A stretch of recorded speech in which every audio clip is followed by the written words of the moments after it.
मित्रो, मी माणिक केंद्रे, माझं यूट्यूब चॅनल केंद्रे इन्फॉर्मेशन। आज आपण पाहणार आहोत hope is prison. Hope is prison म्हणजे काय? खोटी आशा एक कैद असते।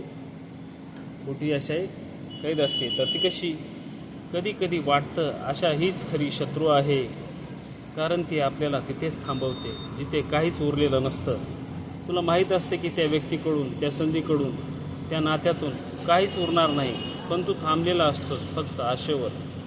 कदाचित परत येईल, शायद माझं भाग्य बदलेल, कधी ना कधी त्यांना समजेल। या सगळ्या ओळी म्हणजे मनाच्या कोपऱ्यातील तुरुंग आहेत, ज्यात आपण स्वतःलाच कैद करून ठेवतो। Hope is beautiful but only Wien it's balance with reality. नाहीतर ती जिवंतपणे झिजवत राहते। काहीतरी घडेल या कल्पनेत दिवस जातात आणि आयुष्य मागे पडतं। कधी वेळ येतो थेट मनाला सांगायची, बस झालं आता, आशा नव्हे कृती हवी। Because false hope is more dangerous than failure. काही दरवाजे फक्त बंदच राहावेत, त्यांच्या आड उभं राहणं म्हणजे स्वतःचा वेळ, हक्क आणि आत्मसन्मान गमावणं। व्हिडिओ जर आवडला तर लाईक करा, सबस्क्राईब करा, कमेंट करा। थँक्यू।